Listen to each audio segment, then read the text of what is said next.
అనుకోండి. "నీకేంటమ్మా డబ్బులెక్కువ ఉండుంటాయి. నీకు కొనేసుకున్నావు. House wife అయినా గూడా నువ్వు డబ్బులెక్కువ కొనేసుకున్నావు" అనుకోకండి.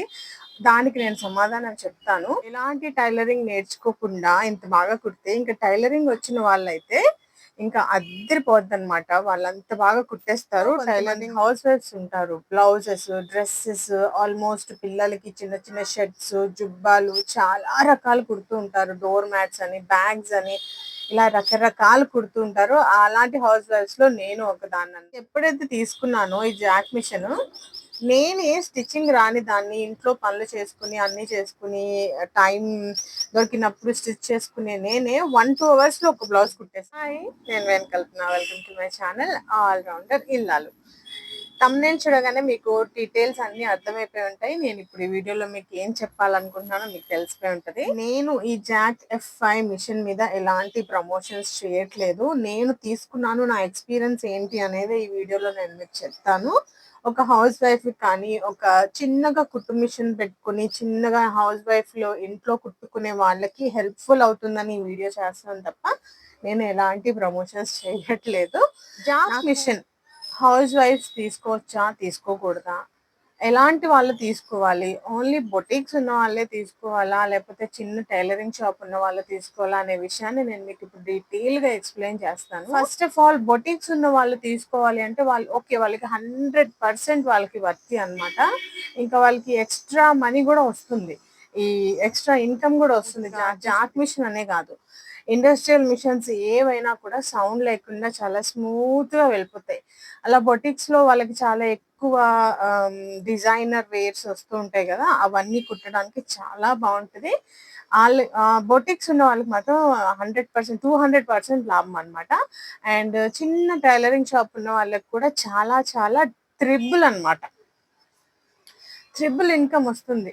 ఇలాంటి ఇండస్ట్రియల్ మిషన్స్ కానీ మీరు తీసుకుంటే ట్రిపుల్ ఇన్‌కమ్ వస్తుంది. ఎలా అంటే ఇప్పుడు నేను ఒక హౌస్ వైఫ్‌ని అండ్ ఎలాంటి టైలరింగ్ నేర్చుకోలేదు.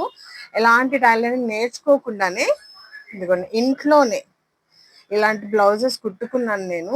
ఎంత ఈజీగా అయిపోతాయంటే అంత ఈజీగా అయిపోతాయి. ఇదిగోండి ఎంత బాగా కుట్టుకున్నాను గదా! ఎలాంటి టైలరింగ్ నేర్చుకోకుండా ఇంత బాగా కుడితే ఇంక టైలరింగ్ వచ్చిన వాళ్ళైతే ఇంకా అద్దిరిపోద్దనమాట. వాళ్ళంత బాగా కుట్టేస్తారు. చిన్న టైలరింగ్ మిషన్ ఉన్న వాళ్ళు కూడా ఇలాంటి ఇండస్ట్రియల్ మిషన్స్ తీసుకున్నప్పుడు మీ వర్క్ చాలా తొందరగా అయిపోతుంది. రోజుకి 4, 5 బ్లౌజులు మీరు కుట్టేయగలరు. సో, టైలరింగ్ చేసి ఇంట్లో చిన్నగా ఒక మిషన్ పెట్టుకొని కుట్టుకునే వాళ్ళకి కూడా ఇది very very suitable industrial machines.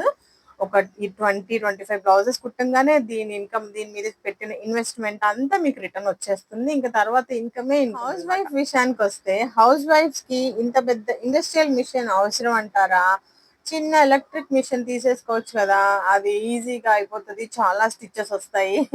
ఏదో మీరు కుట్టుకునే 4 కుట్లకి 4 కుట్టులు కుట్టుకునే హౌస్ వైఫ్‌కి మాత్రం ఇది సూటబుల్ కాదు. ఇంట్లో కొంతమంది హౌస్ వైఫ్స్ ఉంటారు. బ్లౌజెస్, డ్రెసెస్ ఆల్మోస్ట్ పిల్లలకి చిన్న చిన్న షర్ట్స్, జుబ్బాలు చాలా రకాలు కుడుతూ ఉంటారు. డోర్ మ్యాట్స్ అని, బ్యాగ్స్ అని ఇలా రకరకాలు కుడుతూ ఉంటారు. అలాంటి హౌస్ వైఫ్స్‌లో నేను ఒకదాన్ననమాట. మా ఇంట్లో ప్రతి ఒక్కటి నేనే కుడతాను. ఏదైనా కవర్స్ కుట్టాలని కానీ, కర్టన్స్ పొడుగైపోతే దాన్ని మడతపెట్టి కుట్టడం అట్లా చాలా చేస్తాననమాట. అందుకని ఇంక నేను ఎలక్ట్రానిక్ మిషన్ తీసుకున్నాననమాట. తక్కువ కాస్ట్‌దే తీసుకున్నాను. తీసుకుంటే దాని మీద ఒక 2 డేస్ పట్టేది నాకొక బ్లౌజ్ కుట్టడానికి. అది బ్యాలెన్స్‌గా ఉండేది కాదు. దానికి ఇట్లా టేబుల్ పొడుగ్గా ఉండేది కాదు. అప్ అండ్ డౌన్ ఉండేది. క్లాత్ పట్టుకోవడానికి ఇబ్బందయిపోయేది. చాలా డిఫికల్ట్ అనిపిచ్చేది నాకు ఆ మిషన్ మీద కుట్టుకున్నప్పుడు. ఇది ఎప్పుడైతే తీసుకున్నానో ఈ జాక్ మిషను నేనే స్టిచ్చింగ్ రాని దాన్ని ఇంట్లో పనులు చేసుకుని, అన్నీ చేసుకుని టైం దొరికినప్పుడు స్టిచ్ చేసుకునే నేనే 1, 2 అవర్స్‌లో ఒక బ్లౌజ్ కుట్టేసాను. అలాంటిది టైలరింగ్ నేర్చుకునే వాళ్ళు మీరు కంపల్సరీ ఇలాంటి ఇండస్ట్రియల్ మిషన్స్ తీసుకోండి. మీ మీద స్ట్రెస్ తక్కువ పడతది. ఇంకా ఎక్కువ బ్లౌజెస్ కుట్టగలుగుతారు. హౌస్ వైఫ్స్‌కి మాత్రం నాలాగా కుట్టే వాళ్ళకి సూటబుల్ కానీ, ఏదో చిన్నగా కుట్లు ఊడిపోతే కుట్లేసుకునే వాళ్ళకి మాత్రం ఇది సూటబుల్ కాదు. "నీకేంటమ్మా డబ్బులెక్కువ ఉండుంటాయి. నీకు కొనేసుకున్నావు. హౌస్ వైఫ్ అయినా గూడా నువ్వు డబ్బులెక్కువ కొనేసుకున్నావు" అనుకోకండి.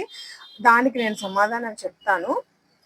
ఏంటంటే ఇది నాకు నేను తీసుకున్నప్పుడు ఈ మిషన్ నాకు 20,000 పడింది. నార్మల్ గా బయట ఒక బ్లౌజ్ కుట్టించుకోవడానికి వెళ్తేనే మినిమం 1,000 రూపీస్ తీసుకున్నా కూడా మనం ఒక 20 బ్లౌజెస్ కుట్టుకుంటే ఆ 20 బ్లౌజెస్ కుట్టుకునే లోపే వచ్చేస్తుంది దీని కాస్ట్. నేను ఒక హౌస్ వైఫ్ గా ఇంట్లో అన్ని కుట్టే ఒక రకరకాల బ్యాగ్స్ కానీ, డోర్ మ్యాట్స్ కానీ, శారీస్ కానీ, డ్రెస్సెస్ కానీ, కుర్తాస్ కానీ, ఇలా రకరకాలు కుట్టే ఒక హౌస్ వైఫ్ ని ఈ జాక్ మిషన్ తీసుకుని చాలా మంచి పని చేశానని అనుకుంటున్నాను. కాస్ట్ ఎక్కువ అనుకున్న వాళ్ళు ఈఎంఐ ఫెసిలిటీలో కూడా తీసుకోవచ్చు. ఆ ఈఎంఐలో తీసుకుంటూనే మీరు చక్కగా బ్లౌజెస్ కుట్టేసుకోవచ్చు, దాన్ని ఇన్కమ్ జనరేట్ చేసుకుంటూ ఉండొచ్చు. అండ్ నేను జాక్ F5 లేటెస్ట్ మోడల్ తీసుకున్నాను. ఎంత బాగుందంటే అంత బాగుంది. నేను జాక్ ప్రమోషన్ చేయట్లేదు, ఏమీ చేయట్లేదు, కానీ నేను తీసుకున్నప్పుడు ఇందాక మీకు చెప్పినట్టు 20,000 పడింది. అండ్ ట్రాన్స్పోర్ట్ ఛార్జెస్ కూడా ఉన్నాయి. వాళ్ళు వచ్చి ఈ జాక్ మిషన్ వాళ్ళు వచ్చి నాకు డెమో కూడా ఇచ్చారు. నేను ఆ వీడియో నెక్స్ట్ మీకు యాడ్ చేస్తాను. మీకు ఎవరికైనా యూస్ఫుల్ అనుకుంటే, జాక్ మిషన్ గురించి తెలుసుకోవాలి, ఎలా యూస్ చేయాలి అనే దాని గురించి మీరు తెలుసుకోవాలనుకుంటే నెక్స్ట్ వీడియో కూడా చూడండి. నేను కుట్టుకున్న బ్లౌజెస్ అన్ని ఎలా ఉన్నాయో ఏంటో, ఎన్ని మోడల్స్ కుట్టానో, నేను చాలా బ్లౌజెస్ కుట్టుకున్నాను, చాలా మోడల్స్ కుట్టుకున్నాను. ఇంక నెక్స్ట్ వీడియోలో మీకు డీటెయిల్ గా నేను ఎన్ని బ్లౌజెస్ కుట్టుకున్నాను, ఎన్ని వెరైటీస్ కుట్టుకున్నాను అనేది నేను మీకు చూపిస్తాను, అది కూడా యూట్యూబ్ లో చూసి. సో ఇదనమాట ఈరోజు వీడియో. ఈ వీడియో మీకు నచ్చిందని అనుకుంటున్నాను. నచ్చితే కమెంట్ చేయండి, నా ఛానల్ని సబ్స్క్రైబ్ కూడా చేసుకోండి. అండ్ నెక్స్ట్ వీడియోలో మళ్ళీ కలుద్దాం. నేను కల్పన, ఆల్రౌండర్ ఇరాలి. బాయ్.